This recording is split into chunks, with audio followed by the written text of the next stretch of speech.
किया है, जितनी उस पर रिसर्च हुई है। हमारी अपनी साइंस मिनिस्ट्री में भी शायद सबसे इम्पॉर्टेंट अगर कोई टूल है हमारे को कोविड से रक्षा करने के लिए, सबसे इम्पॉर्टेंट वेपन है, तो वो ये मास्क है। बंगाल जैसे चुनाव वाले राज्यों में जिस कदर रैलियों और रोड शो में भीड़ उमड़ी है, उन पर भी सवाल उठे हैं। बंगाल में संक्रमण काफी तेजी से फैला है। वहां नए आंकड़ों ने सभी रिकॉर्ड तोड़ दिए हैं। 24 घंटे में पश्चिम बंगाल में 4,398 मामले सामने आए हैं, तो वहीं कोलकाता में 1,109 केस दर्ज किए गए। छत्तीसगढ़ और मध्य प्रदेश जैसे राज्यों में भी हालात गंभीर हैं। राज्य सरकारें भले ही लॉकडाउन के उपाय से सहमत ना हों, लेकिन कोरोना पर कंट्रोल के लिए कई कदम उठाए गए हैं। चिंतित तो हैं, निराश नहीं है, हताश नहीं है। हम 3 तरह की रणनीति हमने बनाई है। एक, मुझे खुशी है कि जनता खुद अवेयर हो रही है मध्य प्रदेश की, और अब लोगों ने गंभीरता को समझा है और समझ के ये तय किया है कि हम ज्यादा भीड़ इकट्ठी नहीं करेंगे। दक्षिण के राज्यों में भी स्थिति तेजी से बिगड़ी है।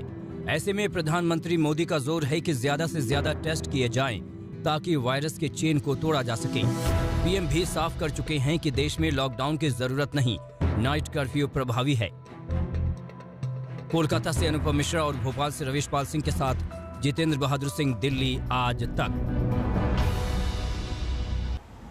और हम आपको बता दें कि जिन राज्यों में हालात गंभीर हैं, उन राज्यों के मुख्यमंत्री कोरोना पर आज तक के विशेष सम्मेलन में पहुंचे। सीएम योगी, मुख्यमंत्री केजरीवाल, शिवराज सिंह चौहान और मनोहर लाल खट्टर ने बताया कि कैसे उनकी सरकार हालात पर काबू पाने में जुटी है।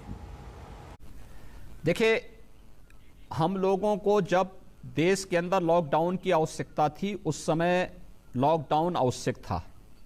आज लॉकडाउन की कोई आवश्यकता नहीं है, और हम लोगों ने इस बारे में पहले से व्यवस्था बना दी है।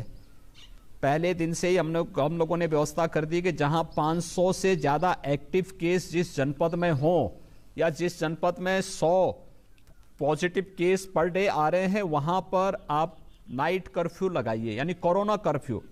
रात्रि 9 बजे से सुबह 6 बजे तक आवश्यक सेवाओं की आपूर्ति उस दौरान वहां अनवरत होता रहे, इस बात को ध्यान रखा जाए। मोटे मोटे अभी तो कंट्रोल में है, लेकिन अगर केसेस बहुत ज़्यादा बढ़ जाते हैं और बहुत ज़्यादा अगर मेडिकल हेल्थ सिस्टम के ऊपर अगर बहुत ज़्यादा स्ट्रेन आता है, तो चिंता बहुत ज़्यादा बढ़ जाएगी। दिल्ली के अंदर जो स्थिति है, दिल्ली में अभी फ़िलहाल हेल्थ सिस्टम हमारा कंट्रोल में है, लेकिन अगर केसेस मान लीजिए कल को बहुत ज़्यादा बढ़ जाते हैं, बहुत तेज़ी से बढ़ जाते हैं, और हमारे यहाँ बेड नहीं बचते, हमारे यहाँ ऑक्सीजन सिलेंडर नहीं बचते, आईसीयू नहीं बचते, तो हो सकता है फिर हमें इसको स्लो करने के लिए थोड़े दिन के लिए लॉकडाउन लगाना पड़े, ताकि हम अपनी हेल्थ फैसिलिटीज़ को और ज़्यादा तेज़ी से एक्सपैंड कर सकें।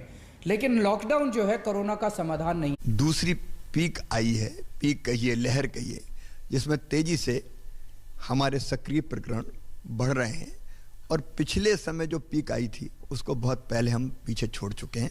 लेकिन हम चिंतित तो हैं, निराश नहीं है, हताश नहीं है। हम 3 तरह की रणनीति हमने बनाई है। एक, मुझे खुशी है कि जनता खुद अवेयर हो रही है मध्य प्रदेश की, और अब लोगों ने गंभीरता को समझा है और समझ के ये तय किया है कि हम ज़्यादा भीड़ इकट्ठी नहीं करेंगे। लॉकडाउन कदापि नहीं, लॉकडाउन कोई उपाय ही नहीं है। मध्य प्रदेश लॉकडाउन नहीं करेगा। ऑर्डर्स बंद करना मैं समझता हूं उस प्रकार का सोल्यूशन नहीं है, और न ही लॉकडाउन जैसी कोई स्थिति ला करके उसकी स्थिति का कोई बहुत हल होने वाला है, क्योंकि ये जो इन्फिल्ट्रेट करता है एक प्रदेश से दूसरे प्रदेश में, बॉर्डर्स बंद करने के बाद भी बहुत सी आवागमन लोगों की इधर से उधर होती रहती है, तो इसलिए वो कोई बहुत कारगर ऐसा उपाय मुझे लगा नहीं है, जिसके कारण से पैनिक ज्यादा होता है और उसका इलाज कम है। इलाज की और सारी व्यवस्थाएं वो सब हम कर रहे हैं, उसमें जितने भी करेक्टिव मेजर्स हैं वो हम कर रहे हैं, क्यूरेटिव मेजर्स हैं वो सब हम कर रहे हैं, इसलिए मुझे लगता है कि हम उसमें से सफलता पाएंगे। छत्तीसगढ़ के मुख्यमंत्री भूपेश बघेल और गुजरात के मुख्यमंत्री विजय रूपाणी भी सम्मेलन का हिस्सा बने।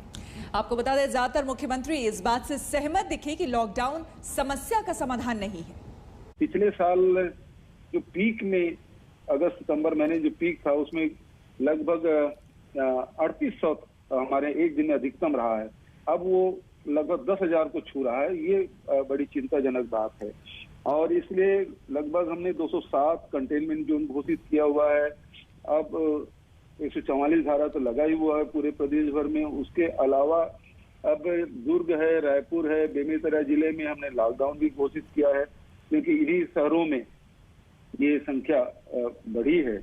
तो इसलिए जितने भी आवश्यक कार्रवाई है वो हम लोगों ने किया। 60 से 65% मामले हमारे 4 बड़े महानगरों अहमदाबाद, सूरत, राजकोट, वडोदरा से ही आ रहे हैं। हमने पिछले साल जो लॉकडाउन इसलिए लगाया था क्योंकि उस समय हमें यह नहीं पता था कि कोविड के सामने कैसे लड़ना है। ट्रीटमेंट प्रोटोकॉल भी अच्छी तरह से निर्धारित नहीं हो पाए थे। हॉस्पिटल बेड्स की संख्या भी कम थी। लोगों को उस वक्त ट्रेनिंग दी जा रही थी। हमारे पास मास्क भी नहीं थे, पीपीई किट भी नहीं थे। ये सब प्रॉब्लम था। इसलिए पिछले साल लॉकडाउन के कारण हमें पूरा वक्त भी मिल गया, समय भी मिल गया और व्यवस्था को विकसित करने के लिए लॉकडाउन से हमें मदद मिली। हम रुकेंगे एक और छोटे से ब्रेक के लिए। बने रहे हमारे साथ, देखते रहिए 1 और 11।